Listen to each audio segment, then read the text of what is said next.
Prieks vajag visur. Tā saka Ilze Pumpure, jeb Klaunīte Pendela, kura nu saimniekos vienīgajā klaunu muzejā Latvijā. Gan lielie, gan mazie visi, kuriem dvēselē vēl dzīvo bērns, nu varēs kopā ar klauniem jokoties, spēlēties, piedalīties dažādās radošās darbnīcās. Prieks, smaidi un pozitīvas emocijas ir tas, kas virmos klaunu muzejā. Par savu mājvietu muzeju turpmāk sauks arī visi Latvijas klauni. Ideja par klaunu muzeju lūdota jau pirms 5 gadiem, kad Ilze Pumpure un Baiba Vēvere sākušas mācīties Bībeles institūtā radošo evaņģēliju un apgūt klaunu prasmes pie klaunu skolotājas Sidneja Teskas no ASV. Pēc mācībām abas sākušas uzstāties kā Talsu kristīgie klauni, un Ilze aizrāvusies ar klaunu figūriņu kolekcionēšanu. Kad mājās tam vairs nebija vietas, bija jāmeklē jaunas telpas. Konkrēts klaunu figūru skaits nav zināms, bet to esot ap 100. Pirms tam jau kādu gadu es gribēju kaut ko, kādu jautrību bērniem, pilsētai, kaut ko gribēju. Prieks vajag visur, jā. Maza pilsētiņa, mīlīga, maziņa mīļa, un visam mazam mīļam vajag arī priecāties. Jā, un ja tukšs telpas stāv, tad viņas gaidīja klaunus, ko citu. Jā, es jau saku, jānotic, ka tas ir reāli.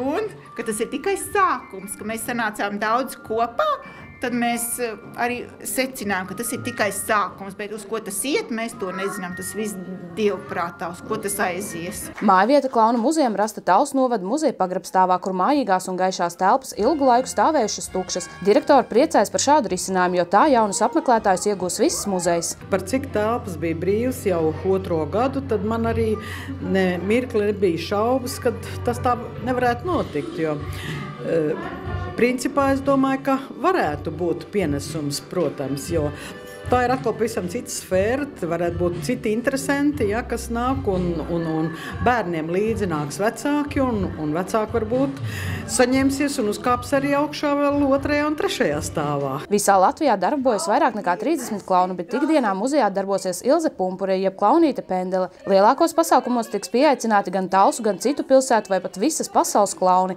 Muzeja atklāšanas dienā bija ieradusies Klaunīte Magona no Ventspils, kuras sola braukt saviem kolēģiem palīgā. Līdz ar to, ka Pendelē ienāca ideja tā, ka varētu uztaisīt, tad tas ir ļoti jauki, ka vismaz tieši Kurzemes vidū un tieši Talsos ir tieši tāds pasākums kalnu galā.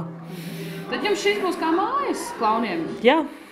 Tagad ir tāds, tad vienkārši ir, kur atbraukt, nomierināties, apskatīties uz visām mimikām un varbūt pašai arī izveidot kādu interesantu. Kristīgie klauni skatītājiem rāda, kas ir mūžīga mīlestība un prieks. Viņi neapsmej un nedara pāri viens otram. Kristīgie klauni bija paši pirmie un ļoti daudz mūs aicināja. Atnāciet, novadiet ballīti bez kaut ko kristīgu. Es teicu, nē, mēs taču esam kristīgie klauni, mums tāds kristīgās emblēmiņas ir. Un tad Pendela teica, labi, tad šī vieta būs tāda, kur var tikai ballēties, jā. Atdalīsies viņi nedaudz no kristīgajiem. Šī būs tā virspusīt, jo viss sākas ar prieku. Man ir tā virspusīt un Baiba ir tas dziļums. Šeit ik viens varēs uzzināt, kāda ir klaunu vēsture un dzīve šobrīd. Klaunu muzejā ik viens varēs piedalīties radošās darbnīcās, iemācīties trikus un piedalīties atrakcijās, izgatavot balonu figūras un klaunu dekorācijas, bet galvenais sajust prieku un ielūkoties brīnumu pasaulē. Tur arī bija padomāts par dažādām gaumēm un interesēm, jo viens atrada, ka patīk tur tie klauniņi, kuri tur kustās, mazā man atrada puzles, ar klauna motīviem. Katram bija kaut kas savs, kas interesēja, un ja arī mēs tur varētu aiziet, pēc tam es saprotu, ka viņi tur būtu nodarbināti. Nebūtu tā, kā aiziet, un arī tas pozitīvais stāsts, tas arī, ko es stāstīju tur jau, kad es biju mazīm, man bija bērni no klauniem.